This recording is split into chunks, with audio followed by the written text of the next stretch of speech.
All right. We're back again now. We changed from officially now. It looks like we're doing mostly Monday drops, but it is what it is, right? Um, I'm here, back again. You know what I'm saying? Trying to drop a new video for you guys. Do something a little bit different today. Yo, there's a lot going on in the world today, right? And you know, uh, in Guyana, our little hometown country, there we got the Adriana Young situation. Young girl found dead around some nefarious activities pertaining to a hotel situation that made like a lot of speculations about whether this is demonic or some kind of sacrifice or some kind of weird thing happening. And I believe today actually is her funeral, but across the globe, there's a lot of stuff going on that actually caused some racial tension and things like that happening back home in Guyana, which is kind of strange. Maybe, some people blame the hotel owner, and I guess we call ourselves in Guyana affectionately Coolie. Like, this is the Indo-Guyanese population, and then you got the African Guyanese population. Of course, you got other groups there as well. You got the indigenous people, Chinese, Portuguese, and all these type of different nations and people. Now we got a lot of Venezuelans, Brazilians, and stuff like that as well popping up in Guyana. And so, there's a little bit of a tension there, and I don't fully understand the racial divide aspect of it, but I do get that there's an aspect of Hinduism where people are blaming, because of the Hinduism, the I don't know, religion of this hotel owner particularly.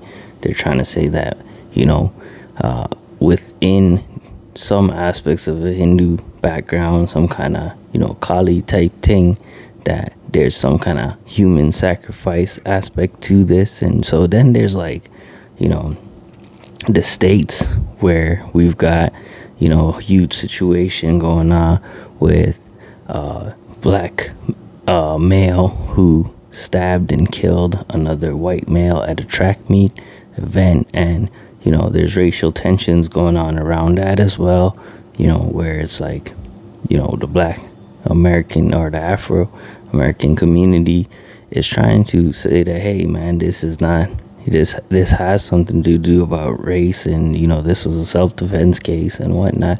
And again, it's just like people are hinging off of these issues and going. And then you got a lot of stuff. When we think tensions are rising in the world, often we think of like these events, but I would say that it's kind of been that way for the longest time. You look at places like Syria, you look at a lot of the Middle Eastern country, you look at some of the things that were going on in China with different communities over there, you look at some things that were going on in northern Nigeria, you look at things that are going on. I believe there was like 50 something Indian individuals that were killed by some Pakistani Muslim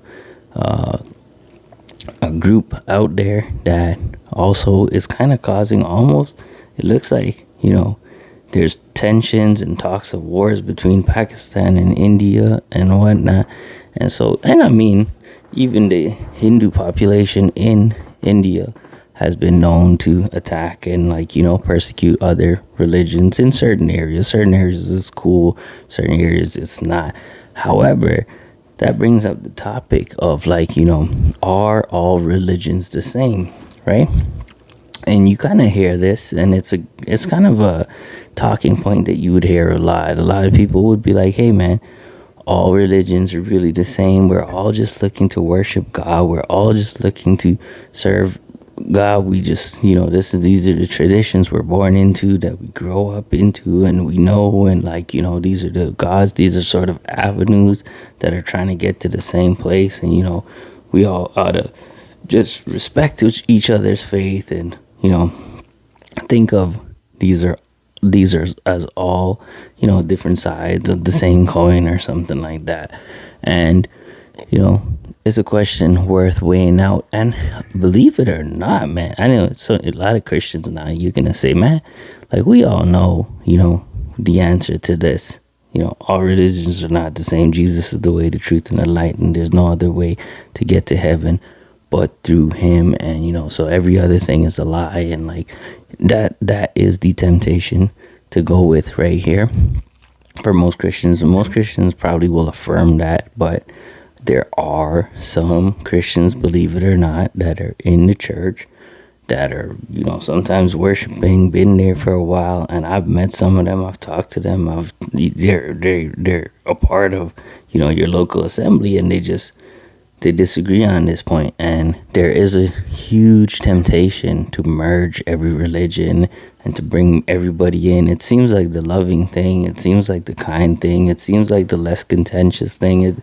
And we all know people that are like, I don't know, man, like if you're a Christian, some Hindu friends and family or people that you have in and around your life, maybe not, the majority of them, but you could probably point out this one guy or this one girl where you're like, yo, this person is so kind and caring and loving, and so it's hard to believe, some auntie or something that's Muslim, and you're just like, man, she's just like, this guy's so good to me, he's done so much for me, what I mean, blah blah, and like, and you love your Muslim neighbor, you love your, whatchamacallit neighbor. Guyana is particularly where I'm from back home.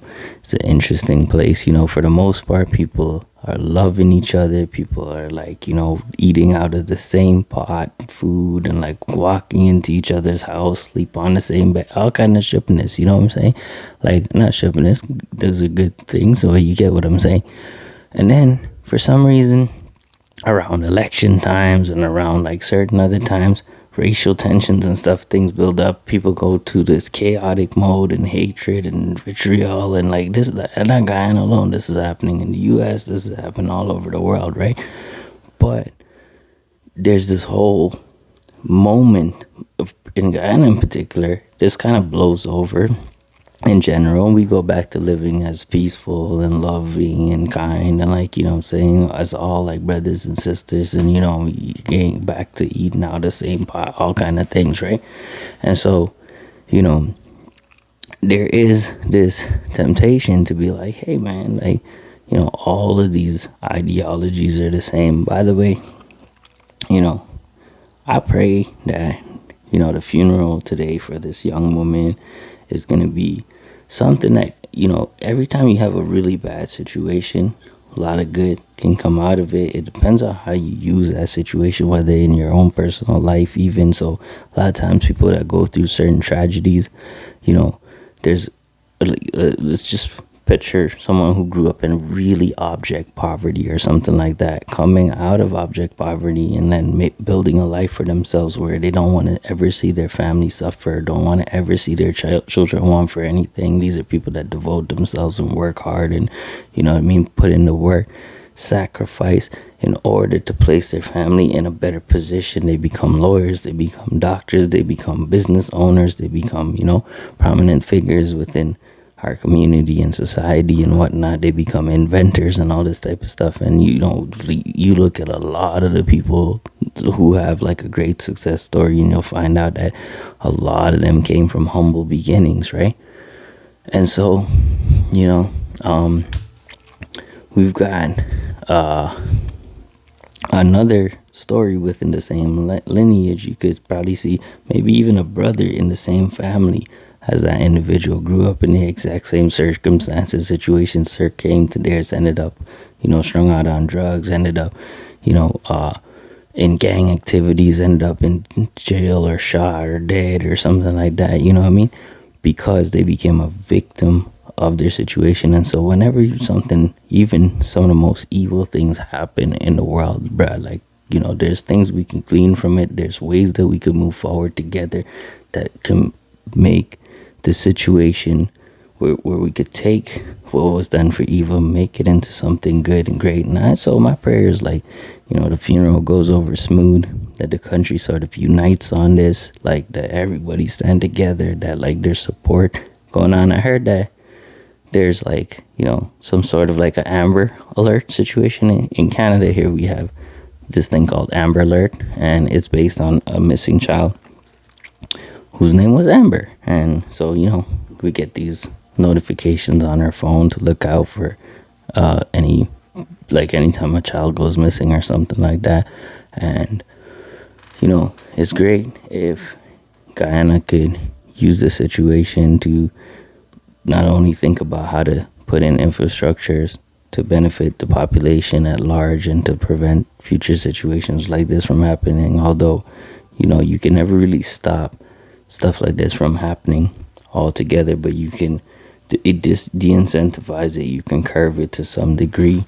And so I pray that situation actually doesn't blow up today, rather by the time this video is being seen by some of you guys, this situation this funeral might already be over. But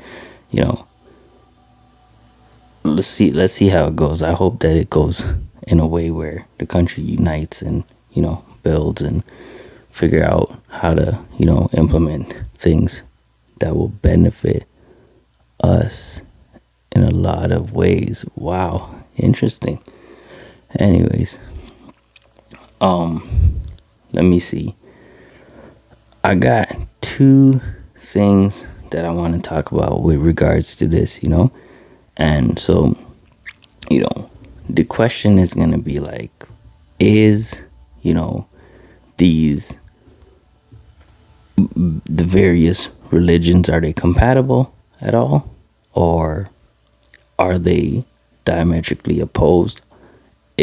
Can we as Christians adequately say that? And I've said this before, and some people are not gonna like me for it, and I just want to say that as we glean through this, we'll figure out that it's obvious when you say you're a Christian that you think, or when you're a proponent for any of these faith, if you're adequately following any of these faith, that you'd have to admit that, like, let's say you're taking the perspective or the worldview of Islam over Christianity, you would have to say that Christianity is wrong, right?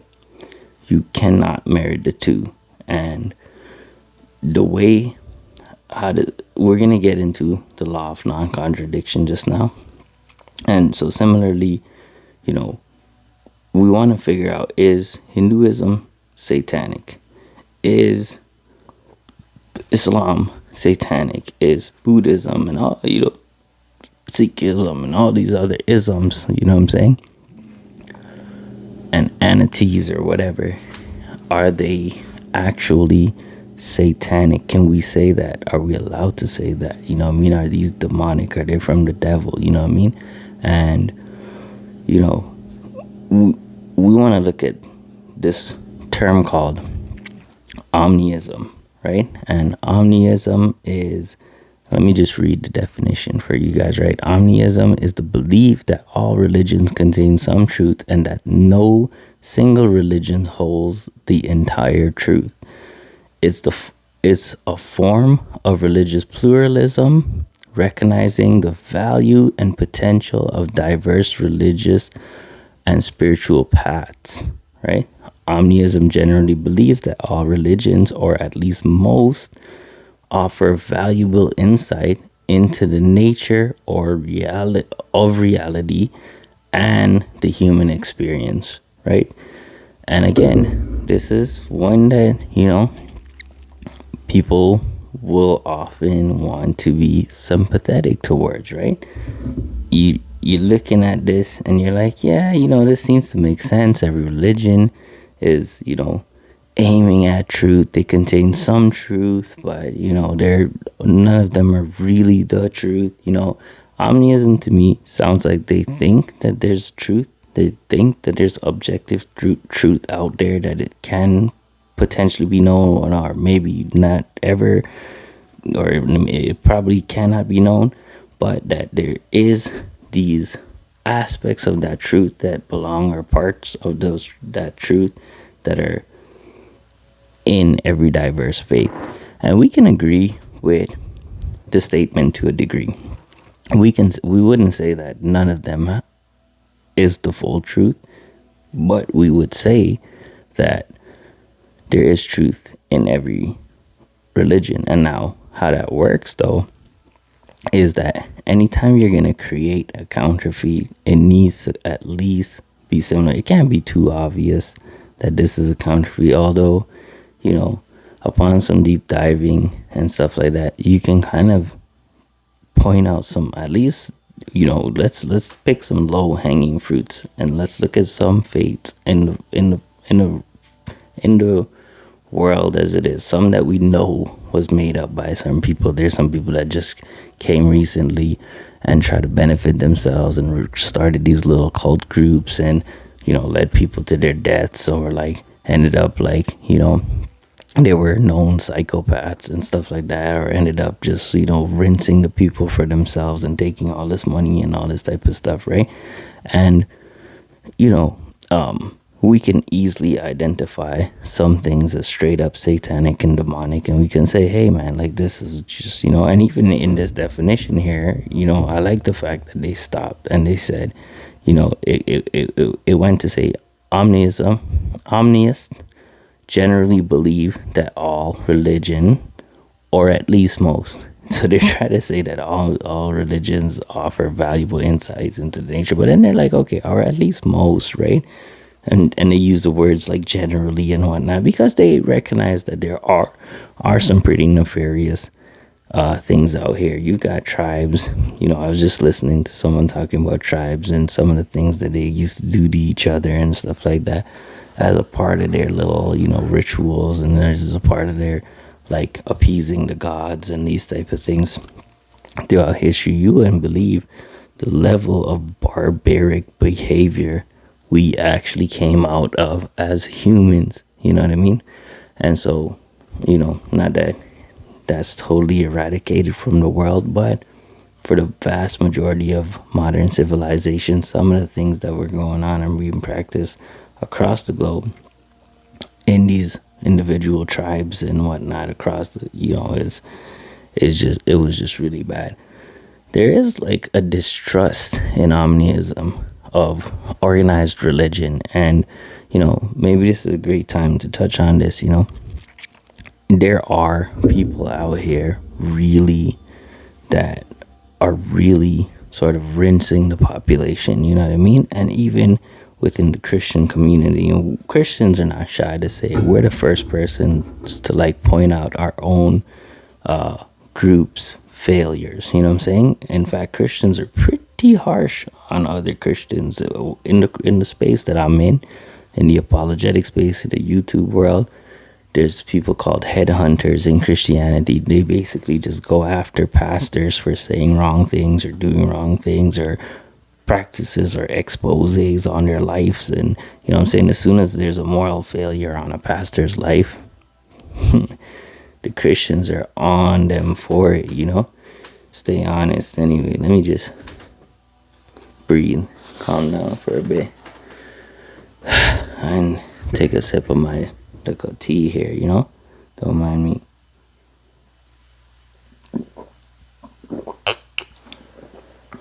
Get it in. Anyway, yeah, man. So, what I'm saying, Christians know that we have other Christians that are staying on Christianity, or quote unquote Christians anyways, right? There are some people, maybe they started off great or whatever, and they just started, ministry for maybe all the right reasons and maybe straight at some point. Or there are some people that are what the Bible describes as wolf in sheep clothing. They're there for their own personal gain and whatnot. And you see this around the place, and oftentimes we have a saying that one bad like one rotten banana spoils the whole bunch or something like that. And so sometimes the temptation of the world is they see these malpractices on the parts of abusers, bad actors, we call them, right? And they then take that and apply that to the entire faith. So we want to be careful to not do that as well, right? For the vast majority of people who are pastors, religious leaders, ministers, and whatnot, a lot of them are just really great individuals. Really, I'm not saying any of them are perfect by any stretch, but really upright and trustworthy, and husband to one wife type guys, and they live their life and they die, and they're scandal free, and you never hear about them, you never see them on the news, because there's no attention there, there's nothing there that anybody wants to talk about. You know what I mean? This good news is not necessarily news that people want to necessarily hear. They always want to hear about the one pastor that was doing something funny with the church girls, or the guy who is rinsing money from people and whatnot and getting rich, and so there is a distrust for organized religion that is that does have some support, right? However, that's a whole another topic and whatnot. And so sometimes people will drift into this omnism thing. And one of the things to mention here is that there are a lot of people who don't really trust or like Christianity because of Christians. Let's be honest, right? And what I mean by that, okay, let me just say, in my personal life, I experience a lot of favor because I'm Christian. Meaning, if I go to someone's house and they start seeing that I'm a guy who's God-fearing and, love God and serve God, or they start knowing it. When I take people to clients' house and whatnot, and I'm leaving them there, of course, people are skeptical sometimes. They're like, we trust you as our contractor or whatever, but we don't know this other individual. And I'm like, yo, you know what? This guy's from our church. He's like really good guy, blah, blah. He's like, he's a pastor in the church. He's this, that. You know what I'm saying?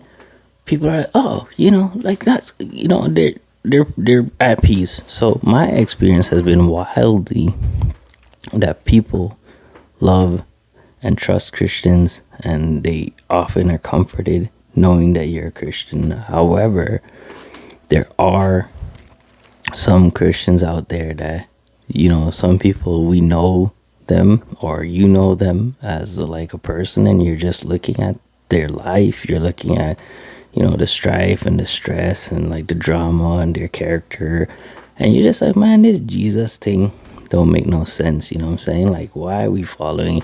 Like, it's not benefiting these guys. Now, we call those bad actors. Again, now, leaving room for people struggling, right? We're leaving room for people that are struggling with things. That's okay. People are going to work through things for their whole life, whether they're Christians and whatnot. But at the same time, the idea that you could blame a faith, right? Like Christianity, you know what I'm saying? So there's a separation between Christians and Christianity. There's a separation between Muslims and Islam. There's a separation between Hindus and Hinduism. What do I mean? These things have knowable, verifiable ways of figuring out what's allowed and what's okay within their practice. Now, interpretation is going to affect this a little bit. However, in general, you can look at what the Quran teaches to figure out what Muslims, Muslims, or what Islam teaches, not what Muslims believe, because every Muslim is going to believe, their own things. Sometimes they don't. Sometimes some Muslims are not even reading. Similarly with Christians and whatnot, they're not even really reading their source literature or their text. You know what I mean? Then you got same thing with, Hinduism and Christianity.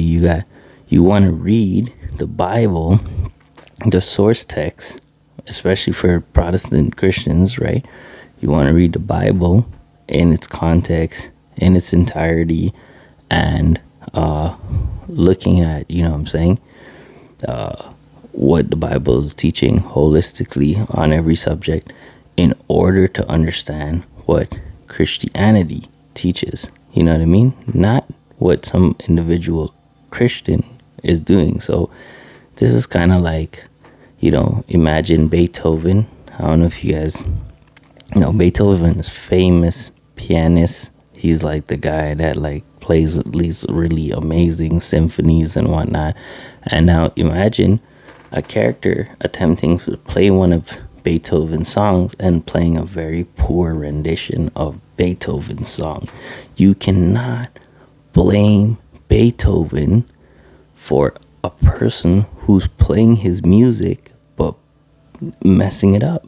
A particular pianist attempting to play Beethoven and is not doing a good job at playing it does not reflect poorly on Beethoven. Now,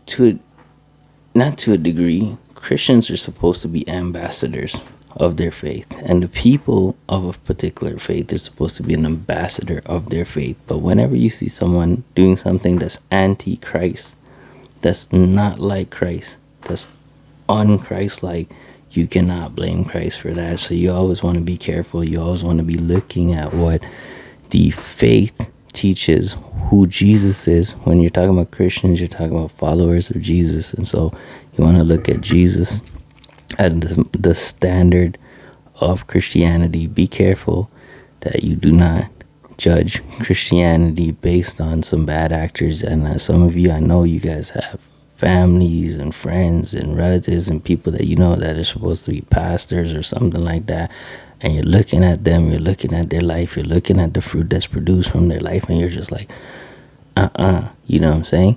And so there's a massive distrust for organized religion out there that lends to the omnism thing, right? Because people are like, okay, maybe Christianity doesn't have it right, maybe Islam doesn't have it right, maybe this one doesn't have it right. And so there's an allure to believing in omnism. There's an allure to just saying, hey, like, I throw in the towel, this is unknowable, I believe there's truth in every religion, and we're all sort of upward aiming in religious pluralism. And so for you guys, makes you tolerant, makes you want to go to the mosque, makes you able to listen to a preacher, makes you able to extract whatever you like from various faith and like make a little hodgepodge, a little quilt, if you will, of patches of other faith that you put together. You know what I mean? You got like your spiritual buffet. You can go out there and just pick out things and just put it on your plate and consume whatever it is you like, and then throw away the parts that you don't like. So that's what I got to say based on omnism anyways, right?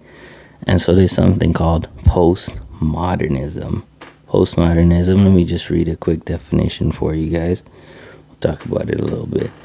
Postmodernism is a broad, complex movement that emerged in the late 20th century, characterized by a rejection of grand narratives, skepticism towards objective truth, and an emphasis on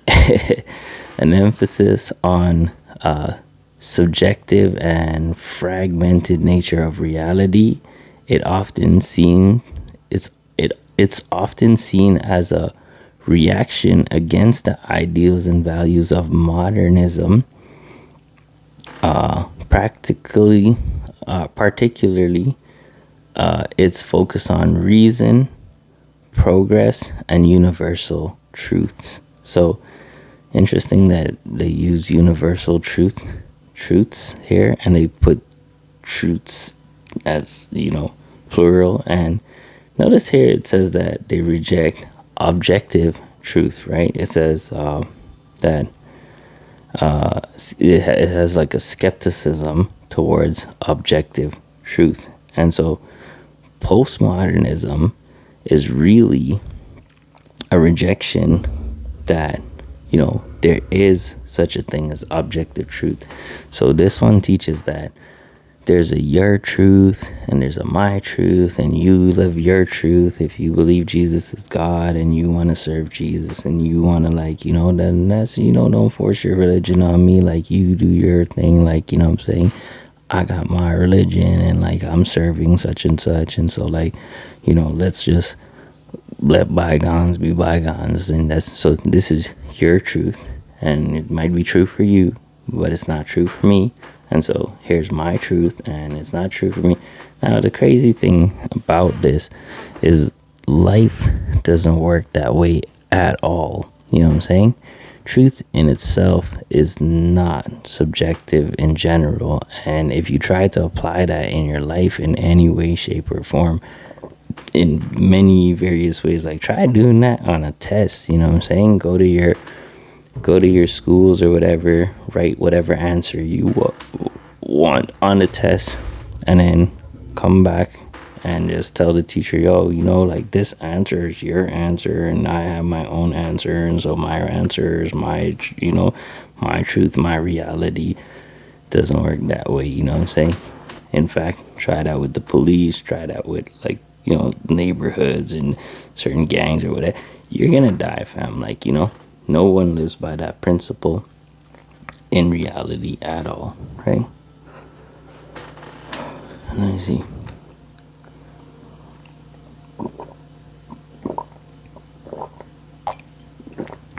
I feel like my camera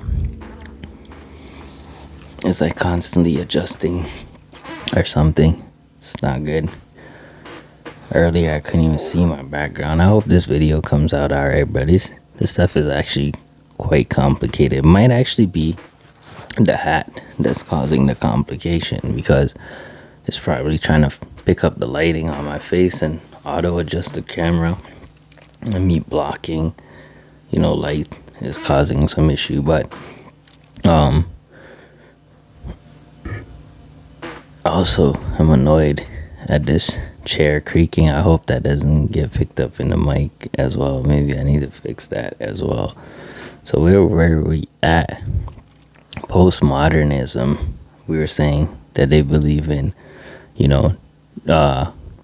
something that's, called subjective truth, not objective. So truth is not out there and discoverable and real, but, you can have your own sort of truth and, like, what you believe in. I don't know. Can I say anything positive about postmodernism? I guess it's the same as the omnism thing. There is some kind of an attempt to bridge or to be tolerant or to allow for people to have their own faith. I think, even the idea of there's a your truth, as, like, weird as it is, it's still kind of like you can see them trying to, like, bridge this gap and create some sort of a utilitarian position, like the utility in saying, hey man, like, this is your truth, and, like, it's okay, like, you believe what you want to believe, and, like, I believe what I want to believe, and we work it out that way, right? And so those are the two views that I think are worth sort of addressing, so that we could work out, whether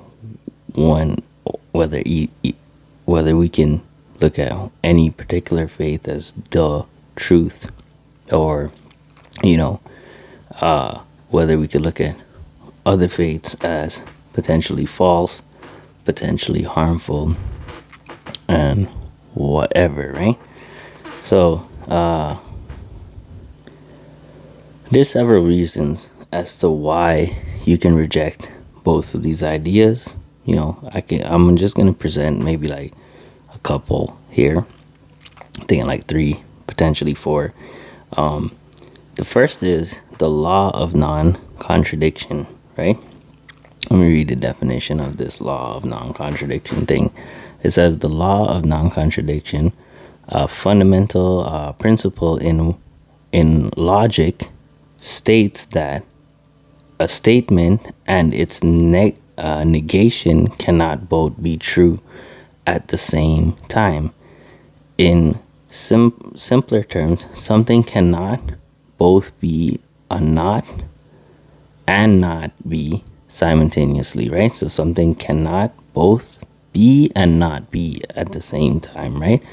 So the statement and the negation of the same statement cannot both be true. Then it says, this principle often is attributed to Aristotle. It's crucial for constructing logical arguments and ensuring consistent reasoning, right? And so the principle of non-contradiction basically states that two opposing statements cannot be both true at the same time. So prime example of this, is if someone was to say, yo, Dale is always wearing a hat in his videos, he always wears a hat in his videos, you know what I mean? Or he's wearing a hat in this particular video, you know what I mean? And someone says he's not wearing a hat in this video. Those statements cannot both be true at the same time. And so now, why is this important when it comes to figuring out whether we can blend all religions and omnism could be true, or whether we can, have our own truths as postmodernism tries to teach us? And the reason being is, they are both right in that there is truth in every religion. And so this is what we call, they are superficially the same, right? But fundamentally different. And so superficially, from the outside in, you're like, they're trying to serve God, trying to worship. They're trying to there's various things that you can marry, trying to teach certain virtues and whatnot, loving people and this and that, And so, however, when you look into it, there are truth claims in each, and a lot of it is super critical stuff. It's not something that you can ignore or put to the side or something like that. And so when you look into, I'll give you guys a prime example. In the Quran, it says that Jesus is not God. He was not crucified, nor was he crucified. Now, again, huge discussion there. But in the Bible, it says that Jesus is God and he was crucified for our sins, right? And so in the scripture here, it's in the Christian text from the beginning to the end. If you guys haven't watched my Who's Jesus series, it's showing you, it's really talking about the Messiah that is to come and the purpose for which he's going to come. And there's a systematic thing that shows you that death was the punishment for sin that was meant to be implemented from the garden, from the fall. And then the whole way through the Bible, it culminates to Jesus dying on the cross. And so the whole concept of Christianity is through this sacrifice that God made for you, through his extreme show of love, you're able to be saved. This is salvation. This is like you going to heaven. And of course, in the Christian paradigm, there's a heaven, there's a hell. And so you either go to one of these two places when you die, right? And of course, some Christians have sort of a waiting period sometimes where you're either in some sort of purgatory or some kind of temporary waiting place or some kind of soul sleep thing that they might think. But in general, those are the two places that you're gonna go to. Even within those paradigms, you ultimately get to Judgment Day, and then God decides between who was, who was saved and who's not, and then who gets to go to heaven and who ultimately gets put under the judgment of God. And so, we like to say eternal separation from God, or eternally reconnected with God. And so this whole concept, from the beginning to the end, this entire narrative of the scripture is then flipped upside down on its head in Islam, where they're saying, hey man, Jesus is not God, so his sacrifice is not going to be worth anything in the first place. And then he was not crucified, he did not die, but Allah raised him to himself, and those who differ about it are in clear conjecture and whatnot, right? And so here you got two diametrically opposing systems. And even when you look into heaven and what it's like, and what the Islamic version of heaven is, Jannah is very different from the Christian version of heaven. And you know what I mean, you look at like the contradictions between the two faiths, and you would quickly, anybody who studies these two faiths really and looks at it, you're gonna quickly realize that these are not meritable. Both cannot be true at the same time. It's not logical. They could both be false, but they cannot both be true, because they directly contradict each other. When you look at Hinduism, for instance, right? Although there is this concept of, this one deity that ultimately comes as several different deities and whatnot. When you look at the Christian concept of God, and you look at the Hindu concept of God, or you look at the Muslim concept of God, and you juxtapose these type of things against each other, you're going to quickly find out there is no meriting these two things. When you look at a principle like reincarnation, for instance, which is prominent, and some people are going to say, hey man, like my version of Hinduism, I know there's a lot of different versions of different faiths out there. We can't deal with every single little branch of your own whatever sect you follow. But we're saying in the broad scope of Hinduism, there is a concept of reincarnation that is just absent from the Christian and the Muslim faith. And so now you got and I mean in general, right? Like there's this whole idea. And so, because I know someone's gonna be like, well, John came back and Jesus said that John was Elijah, you know what I mean? Something like that. Again, we're not gonna get lost in the weeds, but this idea of reincarnation, as stated in Hinduism, or in the teachings of Hinduism, is totally absent. And so you think about, if you die if let's say three of us are sitting in a room right now, right? One is Muslim, one's Christian, one's a Hindu. We all die. Whatever is gonna happen, like if we get resurrected and we go to judgment, we're all going to judgment. You know what I mean? There's no, oh, well, he was Hindu, so he's going to get reincarnated, and you were a Christian, so you're going to judgment. No, if Christianity is true, and, this is what happens when you die. This is the claim. That's what's happening to every human. You know what I'm saying? It's not going to be your truth and our truth, and you know what I'm saying? It's going to be, if I die as a Christian and Hinduism is true, I'm getting reincarnated too. I might have to come back as some kind of like, I don't know, whatever, some other thing, because maybe I didn't follow the faith, the true faith in this analogy I'm getting, or in this scenario I'm constructing. And so I might not make it, to like being another human or something. I might come back as some other thing. But either way, the point is, these are contradicting, these are directly contradicting statements of what happens after a person has died, whether they resurrect to eternal damnation or eternal security, like eternal, bliss in heaven, if you will, or whether they come back as another human or some kind of animal or something like that.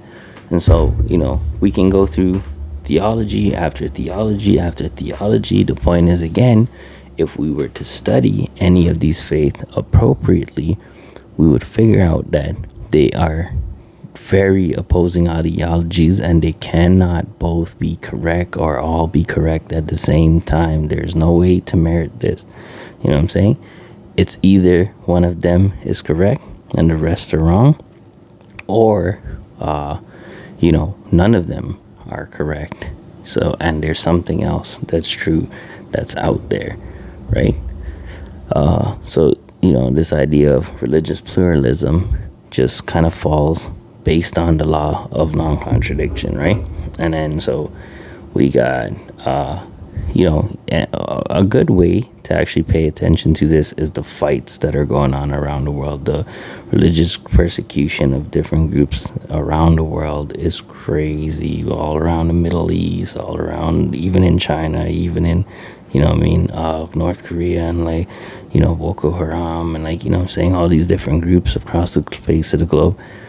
There's religious fundamentalists, people who are studying the faith, who are actually serious about these things, that are actually wishing to implement their structures and their laws and their things on society, practicing it to the best degree. And you look at places where Hinduism is prevalent, look at the persecution to religious minority over there, and you look at places where Islam is prevalent, and look at the persecution to religious minority that's going on over there, and the fights and the war. You'll start to figure out that these are not meritable ideas that they have, because if we had little tips of it's your interpretation, it's just a little thing, it's not big.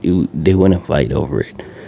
They're fighting over it because these are big things.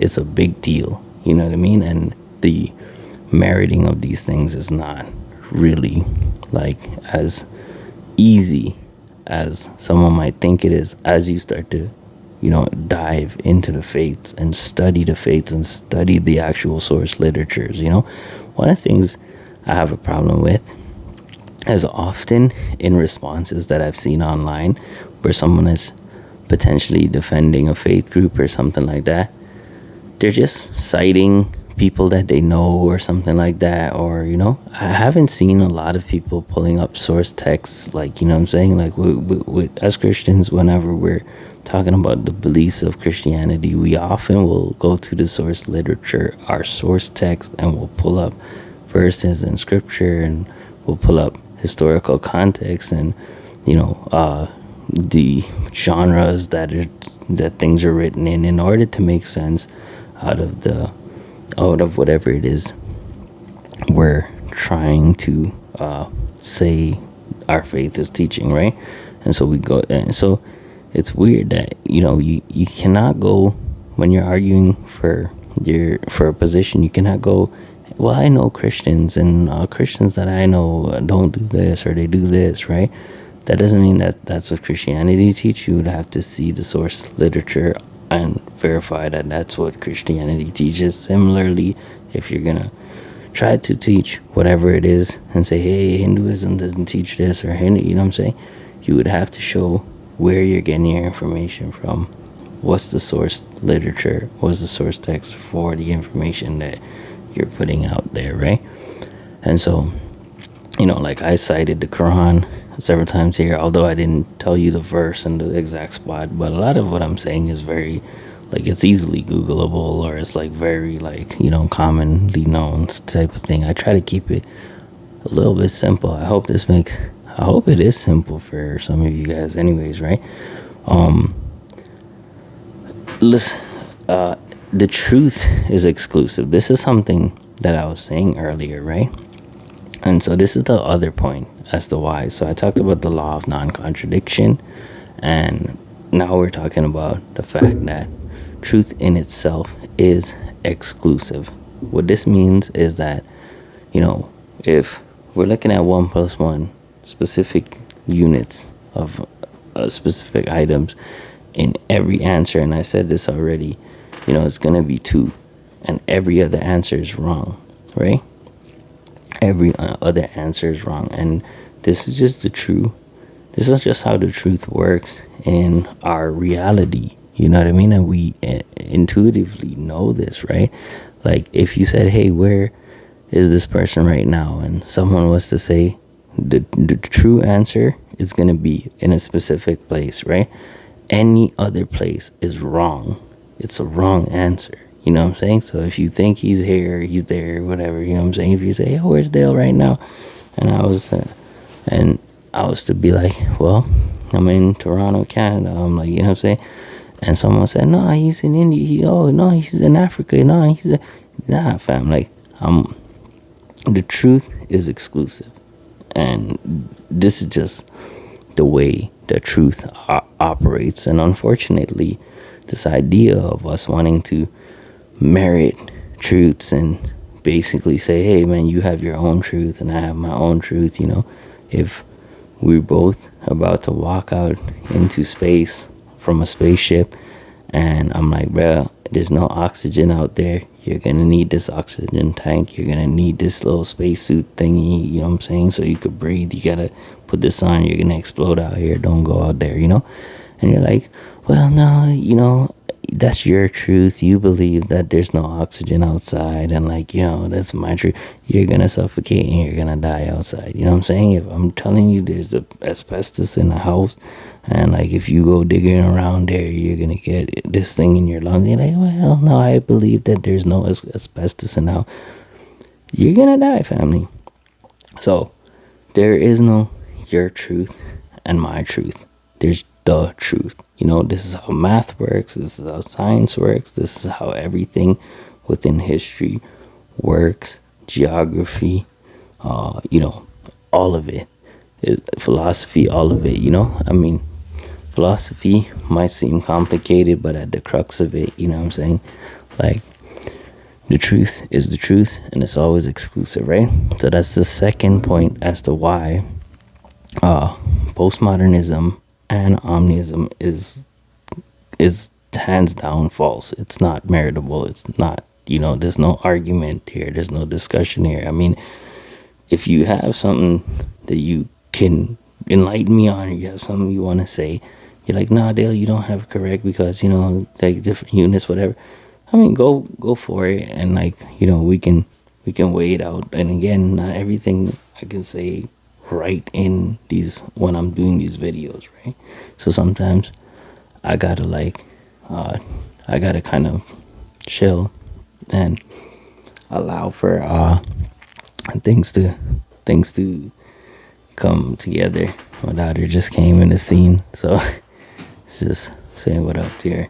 But yeah, so feel free to try to sort of put your things out there. I do know some objections, and I can share them with you guys and then share why those objections don't work. But the problem is trying to do these videos, you gotta kind of keep on tracking down trying to validate or substantiate every claim, and trying to track down every possible objection, and then responding to those objections is gonna make this not a fruitful video that stays on topic, right? And so Jesus, let me put this one out there: the role of Satan, right? So we talked about we talked about the law of non-contradiction, where we're stating two opposing things cannot both be true at the same time. We talked about truth being exclusive, meaning that generally, pretty much everything that's true, whatever that truth is, everything else is a lie. You know what I'm saying? So truth by itself it's a lie, or it's just not the truth. You know what I'm saying? Because it doesn't have to be a lie necessarily, but it could be that someone is sincerely wrong, right? But it would just mean that those things are not the truth, right? And so now we're going to talk about the role of Satan. And so, what is the role of Satan on the earth? Every religious ideology has some sort of an antagonist to the story. Sorry, I keep jamming the mic, but every religion, every major worldview, when we talk about Islam, when we talk about Christianity, when we talk about Hinduism, I'm focusing on those three because those are big three right now from a relevant standpoint where I'm at and where I'm from. And you can apply this though to Buddhism, Sikhism, Rastafarianism, whatever it is you want to apply it to, you can apply it, right? But they have this antagonist character, and so often you have to find out what the role of that character is without going too long and too deep into it. I'm running up on time. Want to try to keep it within the hour span maybe, but I don't think it's gonna work. But without getting too deep into it, in each of these faiths, this guy's whole point is to deceive people, is to distract people, is to get people to stray away from the truth. And so when you look at religious ideologies out there and you think about, what the role of Satan is, it would become clear that some of these faiths, if one of them is true, or all of the other ones are satanic, if one of them is true. So let me just give you a very quick example. I'm going to use Islam and Christianity because, again, these are the two that I study the most and know the most about. And so within the Islamic paradigm, there's something called shirk. Shirk is the greatest sin in Islam, unforgivable sin. Often it's mentioned as is associating partners with Allah. When you read the Quran, you start to figure out that shirk is actually particularly kind of a refutation to Jesus being God with God. You know what I'm saying? They're trying to say, hey, Allah has no partners. Associating a partner with God, as the Christians do, is shirk and is an unforgivable sin. And so there are some earlier passages in the Quran where it talks about the Christians and the Jews and the Sabians having nothing to fear from Allah or something like that. Now, you look into that, you'll find out this later abrogated and whatnot.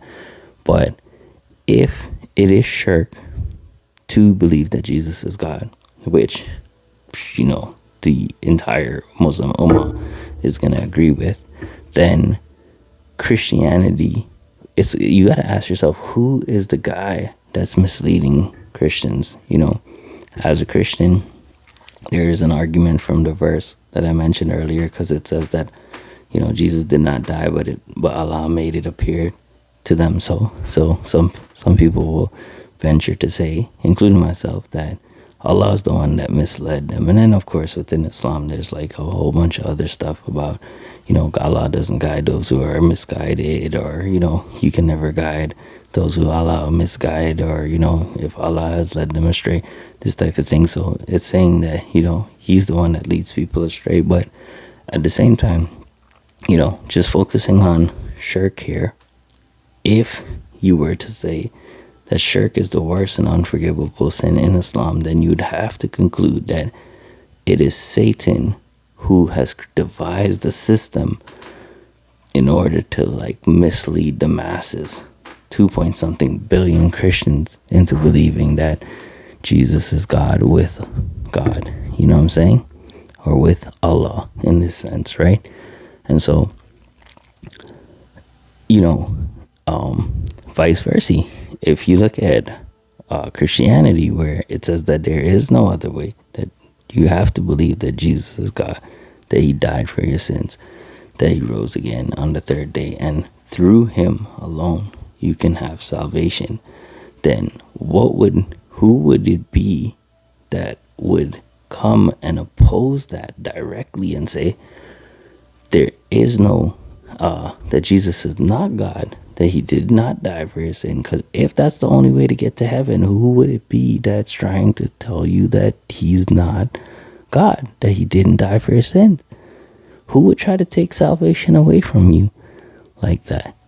And so you would have to conclude that Christianity, if Islam is true and Christianity is shirk, you would have to conclude that Christianity is satanic and it's from Satan and it's ultimately meant to mislead people.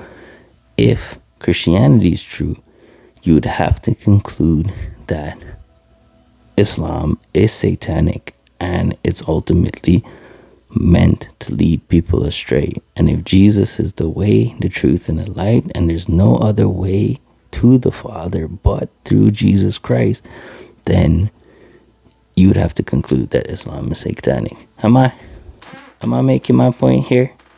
Are we starting to get a little bit clear? What's funny about this is like,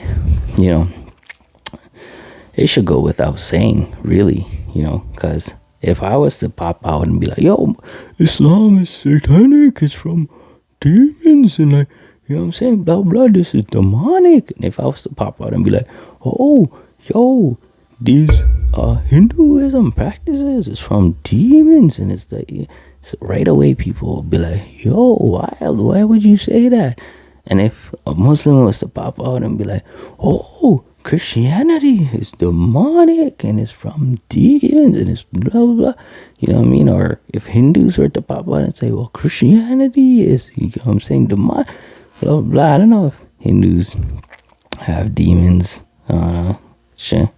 Shoot, I should probably figure that out, Well, like, at the same time, like, they do have some sort of antagonist type individual and like, I guess followers of that antagonist individuals. And so, if they were to label, and I mean, of course that's happening in India and places where Christians are persecuted and put to death, churches are burnt and these type of things, what I'm saying? This is happening. So if they were to pop out and be like, people would be like, wild, bro, why would you talk about the Christians like that?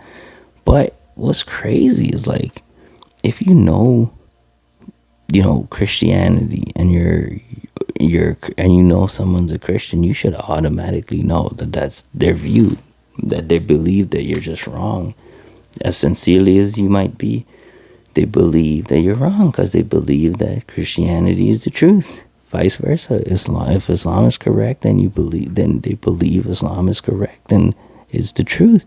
And so, to me, it's wild that's even wild to people, because it should be obvious. It should be obvious that someone believes in something, that they also believe that the opposite is not true. You know what I'm saying? If I believe that, this is a TV screen behind me, then, if somebody was to say it's a projector and I'm like, bro, it's not a projector. They're like, oh, I'm so offended that you think that my projector ideas are wrong and your TV ideas are right. And it's like, no, I believe it's a TV. You should know I already believe that that's not you know what I'm saying? So, the idea that any Christian would shock a Muslim by saying, hey, man, we believe that, Muhammad is not a prophet, and we believe that, like, this whole religion is from Satan and blah, blah. Any Christian that says that and you're shocked about it, that's because you don't know Agwan, because every Christian, or if a Christian does say that they don't believe this is Satan, this is from Satan or something, that's because they don't know what's going on. You know what I'm saying? So, similarly, any Muslim that says that, hey, man, I believe that Jesus is only a person, is only a human, and he's just a good prophet, and like he's not God, that shouldn't come as an offense to a Christian, because by virtue of them being a Muslim, they believe that that's what they believe. Like, it's okay. You know what I'm saying? We don't gotta be up in arms and like be all offended and weirded out. Like, you know what I'm saying? We can have intellectual discussions on this type of stuff or whatever, right? And not get emotional, not get weird about it, right? And so my third point is the role of Satan. We'd have to agree that Satan's role would be to mislead people. And so, any Satan with any lick of sense will know how to invent false religions and help people to follow down the wrong track. And ultimately, deeper you go into these tracks, you're going to find yourself in places where you're going into darker and darker things. You know what I mean? So that was my last point, but I do want to say this sort of, these closing remarks, because what am I saying overall? I'm saying that, look, Jesus is the way, the truth, and the light, and there is no other way to come than through him, and every other thing is from Satan, and that thereby Satan's deceptions to humanity to swerve them away from the salvation that's found in Jesus. As a Christian, that's what I'm saying. I'm saying religious pluralism, as well intent as it might sound or be, it's provably false. It's not meritable at all within the ways logics work, within the paradigms of each individual faith. You cannot merit these faiths. It cannot be true.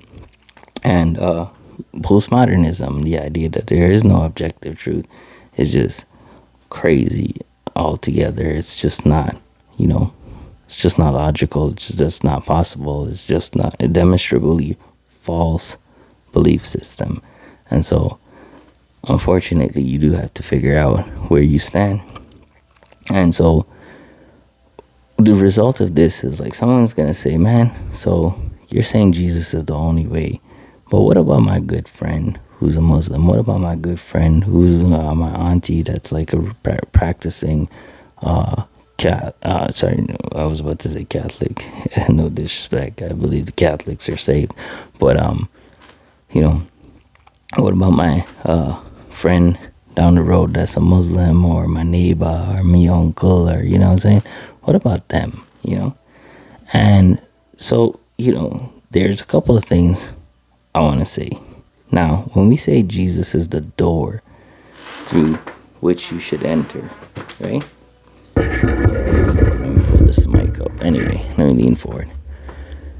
Jesus is the door. He's created a way back into heaven where there is no way. So think of like a wall that's been put up between us and God, that there's no way around it. There's no way over it. There's no way.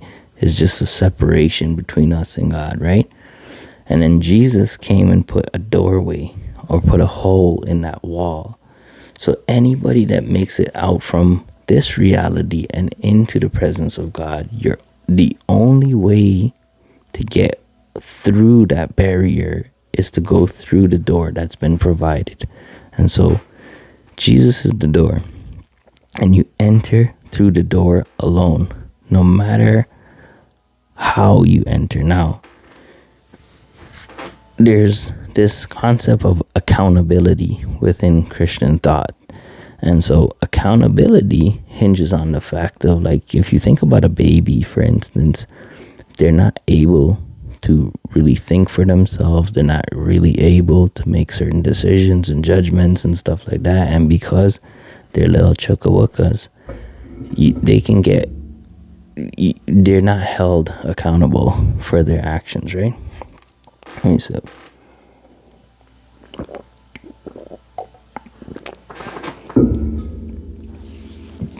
yeah. So we don't hold babies accountable for their action. So if a baby dies, the general thought within Christianity is that child is going to go to heaven because of the lack of accountability. There's several ways to square this from the scriptural text, to where it talks about, it would be more bearable for Sodom and Gomorrah on the day of judgment than for you, because if they had seen the signs you would have seen, they would have turned and repented a long time ago. There's several other places where it talks about God judging people based on the knowledge they had. And so, if we apply this across the board, and you say, well, I have this Muslim auntie, she grew up, she's just like way out in God knows where, never heard the gospel, never was, or this indigenous tribe somewhere in the bush that never heard about Jesus, like, what do you think happens to them? And so what we're saying, this is like a whole nother topic, but I feel like it needs to be addressed in a concert with the topic we were talking about earlier. We would say that, for people from that tribe, the accountability rule would apply, meaning that if they weren't given the opportunity to know God or whatever, then they would probably not be held accountable for their action. Now, there is this idea that the law of God is written on the hearts of men, which is demonstrably true as well. So, we believe that people all over, whether they knew God or not, they are accountable in a sense for their sin, because they kind of have this, God-given, consciousness sort of that says, hey, this thing is wrong. And so we believe that the laws of God is written on the hearts of men. It's the reason nobody has to tell you killing your mom is wrong. You should know that inherently, And so there's accountability. Now, we do believe that God is just and he's fair and he's loving and all of this other stuff. So where our knowledge stops, right, is where we trust God's fairness and his judgment. And I've seen this happen time and time again, where someone on a deathbed or something like that has a vision of Christ where he comes to them. We've seen this in NDE, near-death experiences and stuff like that.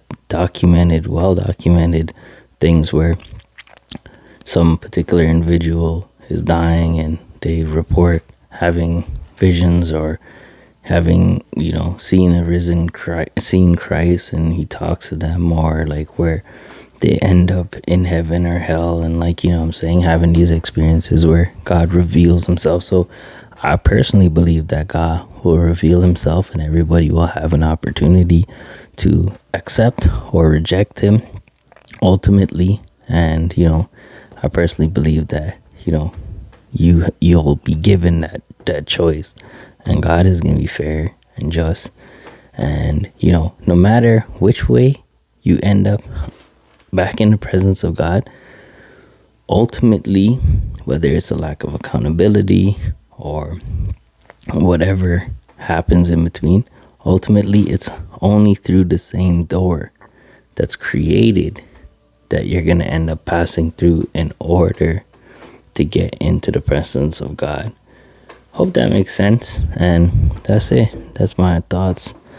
Hour 12 minutes. We're going to cut this week's video. And I'll see you guys next week. God bless. Take care.